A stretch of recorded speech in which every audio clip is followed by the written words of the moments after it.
মহেন্দ্ৰ সিং ধোনী, গৌতম গম্ভীৰ নে হৰভজন সিং? কোন হ'ব ভাৰতীয় ক্ৰিকেট টীমৰ মুখ্য প্ৰশিক্ষক? আৰম্ভ হৈছে চৰ্চা। ভাৰতীয় ক্ৰিকেট টীমৰ মুখ্য প্ৰশিক্ষক ৰাহুল দ্ৰাবিড়ৰ কাৰ্যকাল টি-20 বিশ্বকাপৰ পাছতেই শেষ হ'ব। ইয়াৰ পৰিৱৰ্তে জুলাই মাহত ভাৰতীয় ক্ৰিকেট টীমে লাভ কৰিব এজন নতুন প্ৰশিক্ষক। সেই প্ৰশিক্ষকৰ সন্ধানত এতিয়া BCCI। IPL 2024 শেষ হোৱাৰ পাছত IPL বিজয়ী টীম কলকাতা নাইট ৰাইডাৰ্ছৰ প্ৰশিক্ষক গৌতম গম্ভীৰ ভাৰতীয় ক্ৰিকেট টীমৰ পৰৱৰ্তী মুখ্য প্ৰশিক্ষক হ'ব পাৰে বুলি এক চৰ্চা ইতিমধ্যে আৰম্ভ হৈছে।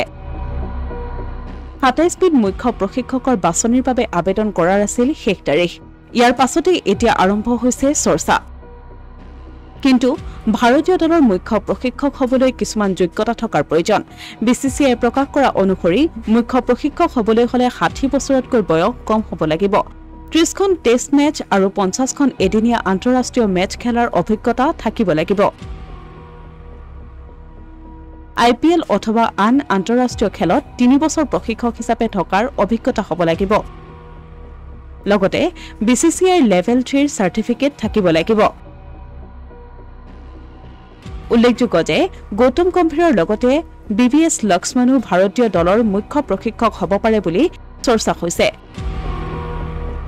ৰাহুল দ্ৰাবিড়ৰ অনুপস্থিতিত প্ৰশিক্ষণ প্ৰদান কৰে তেওঁ। লগতে আহিছে নাম হৰভজন সিং, বীৰেন্দ্ৰ সেৱাগ আৰু মহেন্দ্ৰ সিং ধোনীৰ। উল্লেখযোগ্য যে ভাৰতীয় ক্ৰিকেট টীমৰ মুখ্য প্ৰশিক্ষকে এটা বছৰত লাভ কৰে 10 কোটি টকা।